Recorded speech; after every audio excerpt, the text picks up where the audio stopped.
Merci pour votre fidélité au temps de la grâce et merci pour ce moment important que nous voulons passer ensemble. Nous voulons prier ensemble. Papa, merci parce que tu es un Dieu saint, fidèle et grand, merveilleux. En venant dans ta présence, nous avons l'assurance que tout ce qui est ombragé, tout ce qui est tordu, tout ce qui est anormal, tu vas nous donner la capacité d'être maintenant droit comme toi tu le veux, par ta puissance et par ta grâce au nom de Jésus. Seigneur, merci parce que nous croyons que tu le fais. Conduis chacun de nous. Père, merci pour la réponse. Au nom de Jésus, nous avons prié. Amen. Gloire à Dieu. Vous vous rappelez, dans notre session passée, nous avons parlé de notre grande rédemption à travers l'expiation de Christ. Nous avons vu la première partie et qui était le grand coup de notre rédemption. Et nous avons parlé du fait que Christ est monté à la croix, du fait qu'il est descendu du ciel et du fait qu'il a payé un grand prix et il a ouvert la route. Et nous sommes maintenant capables d'entrer dans le lieu très saint parce que le voile du temple s'est déchiré. Et nous pouvons maintenant nous approcher de Dieu et recevoir une rédemption éternelle. Mais que chacun devait s'approcher de lui afin de recevoir cette merveilleuse grâce et être enfant de Dieu comme Dieu le veut.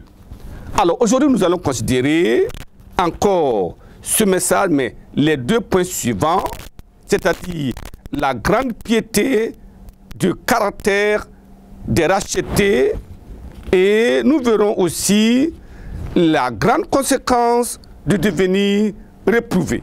Vous voyez, lorsque quelqu'un marche avec Dieu, Dieu s'attend à ce qu'il continue la marche jusqu'au ciel.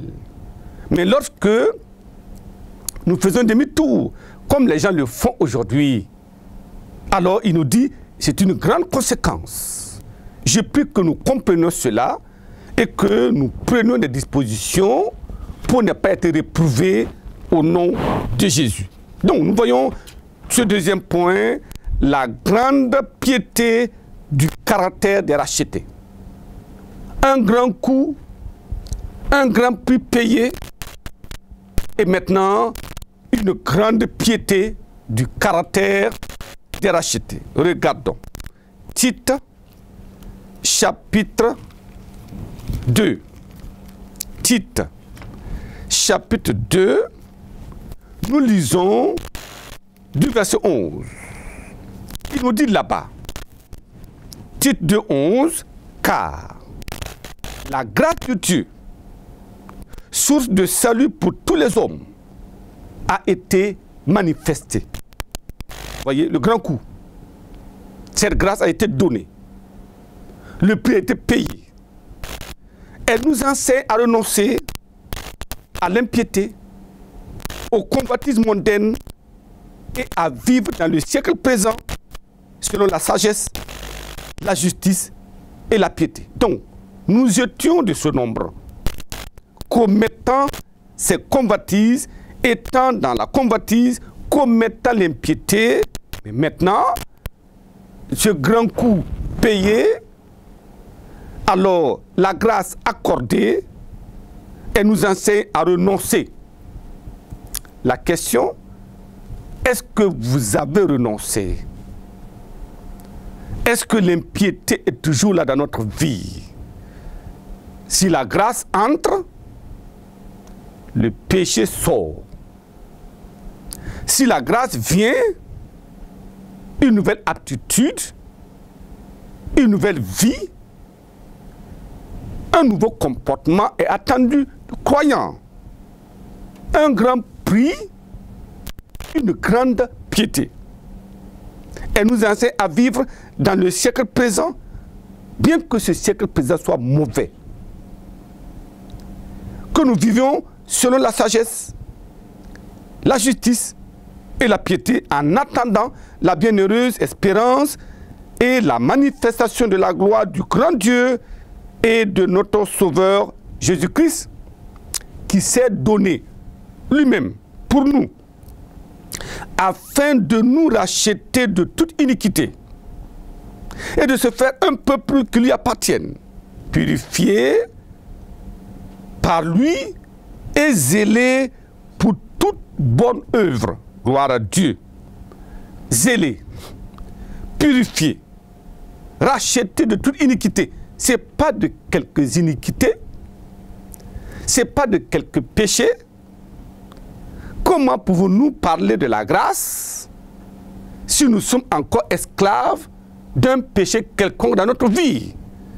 Nous savons que cela est là, mais nous continuons à proclamer notre chrétienté, mais le péché est là, l'iniquité est là. Non, il est venu pour nous racheter de toute iniquité. Être croyant et vivre dans le péché veut dire que le rachat de Christ n'est pas total. Voyez, Satan a conduit l'homme à pécher et Satan a influencé l'homme jusqu'à ce que Christ soit sur la croix et qu'il paye le prix. Et Christ est venu payer le prix de rachat, le prix supérieur à la chute, au péché commis par Adam et Ève, afin que nous soyons rachetés de toute iniquité que Satan a injectée dans la conscience de l'homme. Parce que Dieu veut maintenant se faire un peuple qui lui appartienne, purifié pour lui, par lui, et zélé pour de bonnes œuvres. Donc, un grand coup, une grande piété attendue des croyants.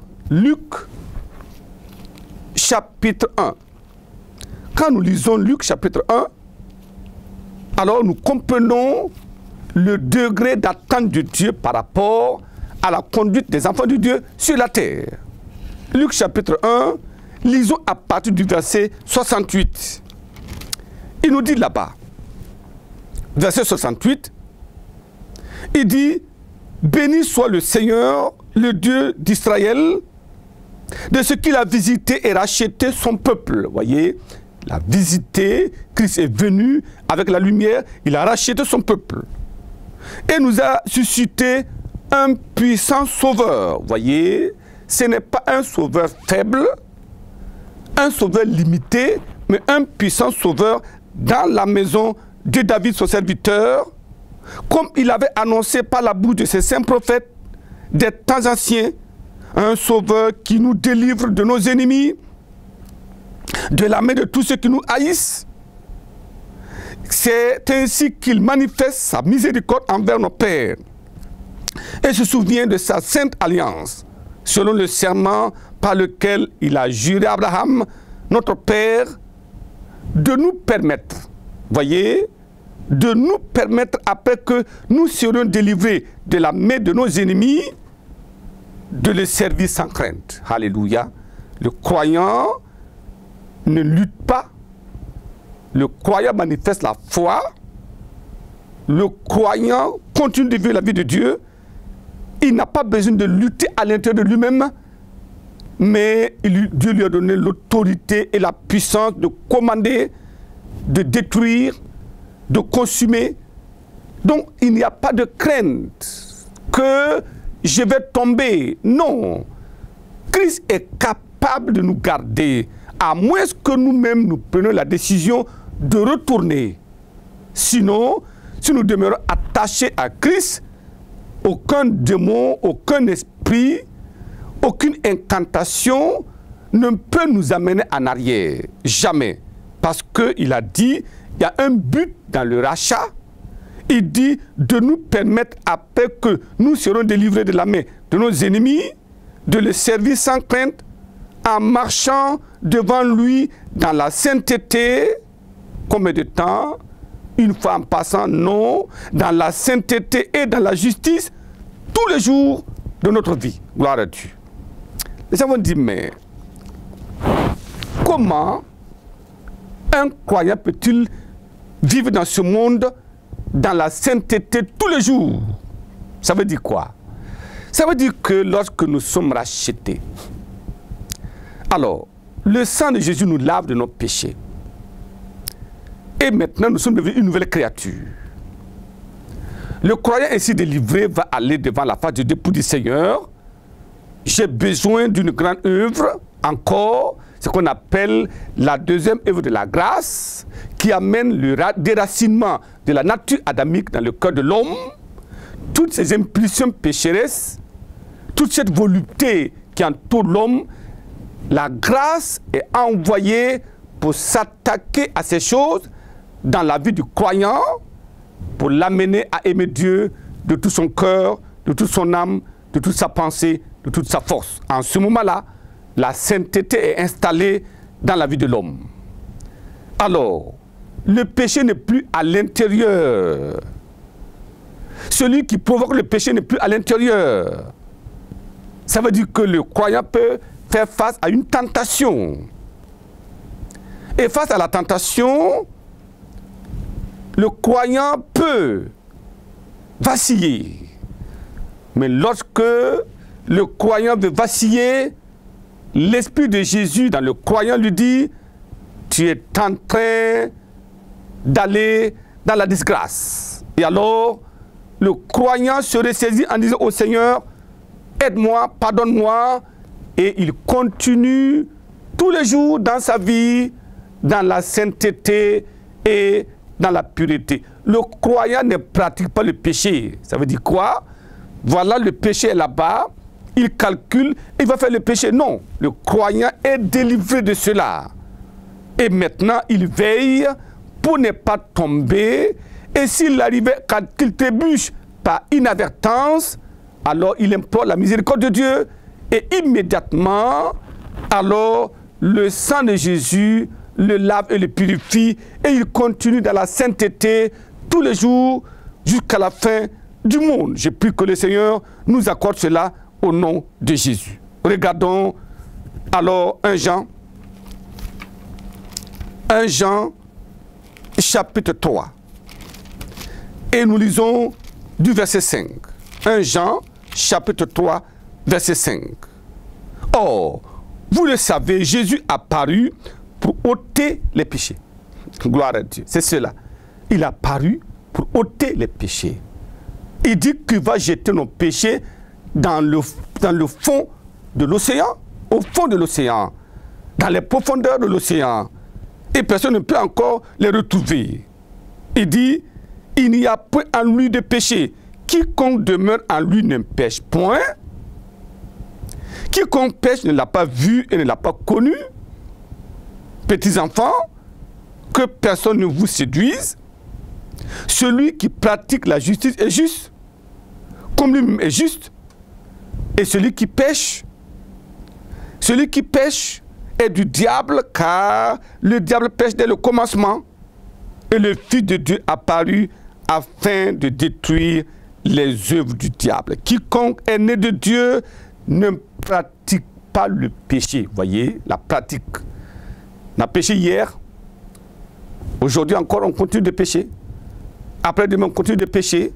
Et on attend un jour pour dire, bon Seigneur, j'ai fait le cumul de mes péchés, pardonne-moi. Non, le croyant demeure dans la vérité, dans la crainte de Dieu, et il marche tous les jours, et il ne va pas aller dans le péché parce que la souffrance en lui l'interdit d'aller pécher. Et la grâce de Dieu abonde dans sa vie. Je prie qu'il en soit ainsi au nom de Jésus. Donc Dieu s'attend à ce que cette rédemption produite ait un résultat. La grâce n'est pas une grâce impotente, non. Mais elle est puissante et produit la justice dans l'homme.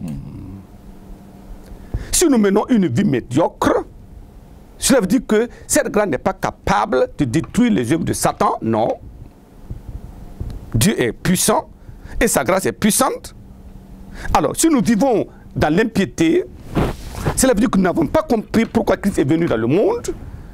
Il est venu pour ôter le péché, pour délivrer le pécheur et le transférer du royaume de Satan dans le royaume de Dieu. Et dans le royaume de Dieu, il n'y a pas de péché, tout est sainteté là-bas. Je prie que le Seigneur nous amène. Donc, avec toute sa pureté et sa perfection, il s'est donné lui-même pour notre salut.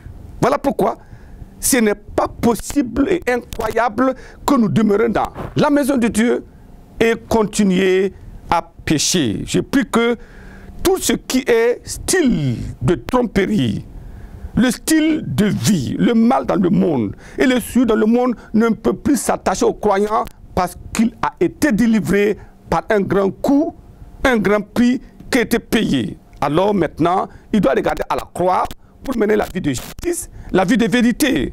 Et je prie que la puissance purificatrice du sang de Jésus amène tous les croyants à un niveau de perfection, à tel point que nous sommes effectivement enfants de Dieu et ressemblants à notre Père. Je prie qu'il en soit ainsi au nom de Jésus. Avec une telle grâce, le croyant commence à marcher en nouveauté de vie. En nouveauté de vie. Voyez, c'est comme cela. Nous ne pouvons plus marcher comme avant. On ne peut plus visiter les mêmes endroits comme avant. On ne peut plus regarder les mêmes choses qu'avant. Voyez pourquoi les croyants disent que c'est difficile. Ils viennent dans la maison de Dieu sans être délivrés du péché. Ils s'accommodent à la vie de chrétienté, mais ils continuent de pratiquer l'ancienne vie.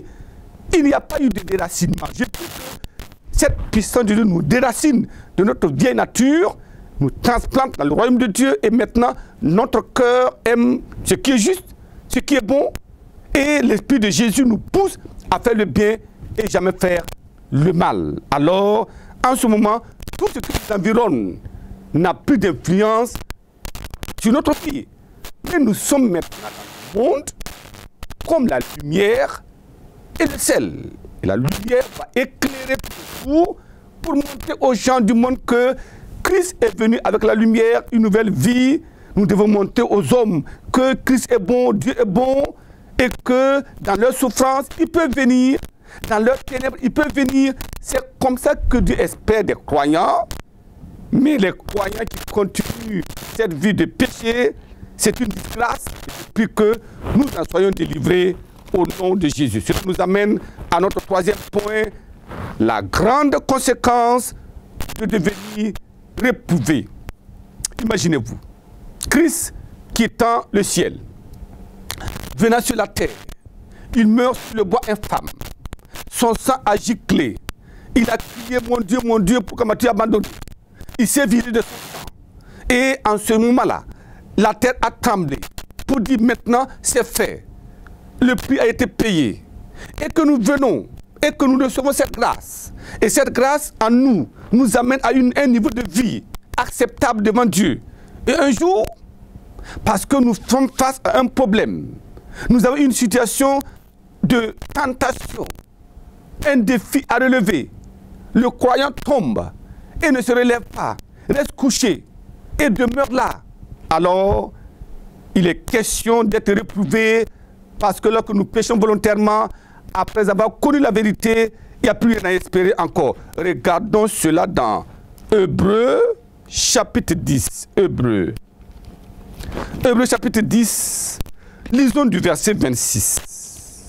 Il dit là-bas, verset 26, il dit, car si nous péchons volontairement, après avoir reçu la connaissance de la vérité, il ne reste plus de sacrifice pour les péchés, mais une attente terrible du jugement et l'ardeur d'un feu qui dévorera les rebelles. Plus de sacrifice. J'ai pris que personne ne se lève connaissant que ça c'est un péché et va commettre le péché.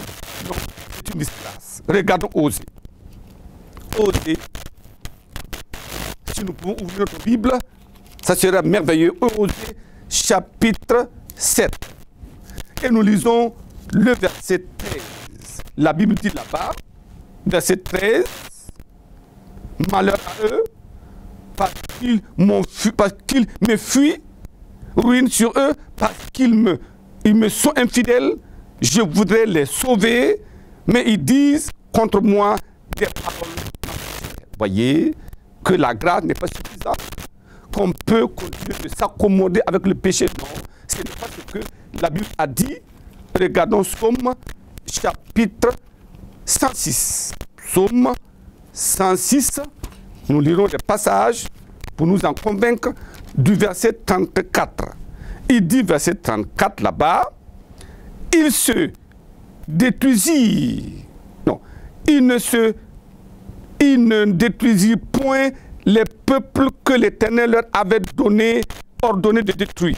Ils se mêlèrent avec les nations et ils apprirent leurs œuvres, ils servirent leurs idoles, qui furent pour eux un piège. Ils sacrifièrent leurs fils et leurs filles aux idoles. Ils répandirent le sang innocent, le sang de leurs fils, de leurs filles, qu'ils sacrifièrent aux idoles de Canaan. Et le pays fut profané par des meurtres. Ils se sont souillés par leurs œuvres. Ils se prostituèrent par leurs actions. J'ai pris que l'exemple des enfants d'Israël soit vraiment profitable pour nous. Sinon, c'est malheureux. Regardons Ésaïe chapitre 1. Ésaïe chapitre 1. Lisons du verset 2. Là, c'est un cri de cœur de Dieu. Ésaïe chapitre 1. Nous lisons du verset 2. Il dit, cieux, écoutez. Terre, prête l'oreille. Car l'Éternel parle.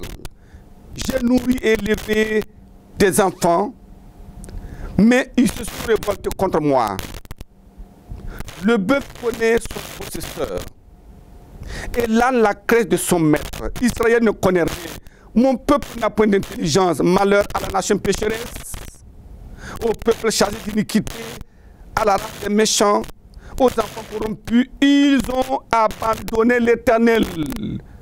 Qu'est-ce qui vous amène à abandonner Dieu? La richesse, les hommes, les femmes, le pouvoir, la gloire. Qu'est-ce que c'est? Ils ont abandonné l'Éternel, ils ont méprisé le Saint d'Israël, ils se sont retirés en arrière. Quel châtiment nouveau vous infligez quand vous multipliez vos révoltes? La tête entière est malade et tout le cœur est souffrant. Voilà la description de tous ceux qui abandonnent Dieu et qui deviennent maintenant esclaves du péché. Jérémie, chapitre 6. Jérémie, chapitre 6. Nous lisons du verset 10. Il dit au verset 10, à qui m'adresser et qui prendre à témoin pour qu'on écoute. Voici leurs oreilles est incirconcises. Ils sont incapables d'être attentifs. Voici la parole de l'Éternel et pour eux un opprobre. Ils n'y trouvent aucun plaisir. Quand le croyant ne peut plus lire la Bible avec passion, il y a un problème là-bas. Regardons le verset 16. Ainsi parle l'Éternel, placez-vous sur les chemins et regardez, demandez quels sont les anciens sentiers, quelle est la bonne voie, marchez-y et vous trouverez le repos de vos âmes. Mais ils répondent, nous n'y marcherons pas. Vous voyez, ils connaissent Dieu avant. Maintenant ils disent non, nous ne marcherons pas. Nous avons une autre façon de comprendre la parole. Nous avons notre façon de comprendre la chrétienté. Il dit non, verset 17. J'ai mis près de vous des sentinelles, soyez attentifs au son de la trompette. Mais ils répondent, nous n'y serons pas attentifs. Voilà comment les hommes se rebellent contre Dieu. Et maintenant il dit enfin au verset 30, on les appelle de l'argent méprisable car l'Éternel les a rejetés. Je prie que Dieu ne rejette personne. Amen. Que nous revenions à lui et comme nous revenons, la grâce nous sera accordée au nom de Jésus. Regardons Tite, chapitre 1. Tite, chapitre 1. Nous lisons le verset 16. La Bible dit, ils font profession de connaître Dieu, mais ils le renient par leurs œuvres, étant abominables, rebelles, incapables d'aucune bonne œuvre. Je prie que quel que soit ce qui nous arrive, Hébreux 10, le verset 38, il dit là-bas, Et mon juste vivra par la foi. Vous vivrez par la foi, au nom de Jésus. Mais s'il se retire, mon âme ne prend pas plaisir en lui. Nous, ça c'est notre confession. Notre confession, nous ne sommes pas de ceux qui se retirent pour se perdre, mais de ceux qui ont la foi pour sauver leur âme. Gloire à Dieu. J'ai pris que cela soit notre lot, notre portion, notre partage, au nom de Jésus. Aujourd'hui, nous allons prier. Le mal dans le croyant sera châtié, mais la grâce de Dieu nous amène à revenir. Il dit maintenant, lavez-vous, purifiez-vous, portez devant mes yeux la méthode de vos actions et essayez de faire le mal. Fermez les yeux pour la prière. C'est la prière qui s'en maintenant. Nous savons que dans notre vie, un quelconque péché est toujours là. Pourquoi ne pas appeler au Seigneur le secours? Au secours. Il le fera maintenant au nom de Jésus. Prions ensemble. Papa, merci pour ta grâce excellente dans la vie des auditeurs, des auditrices maintenant, de ces téléspectateurs, Dieu, et toutes ces personnes qui suivent en moi et qui crient à toi. Je prie que ta grâce coule encore sur vous. Père, merci pour la réponse. Au nom de Jésus, nous avons prié. Amen. La grâce de Dieu est avec vous.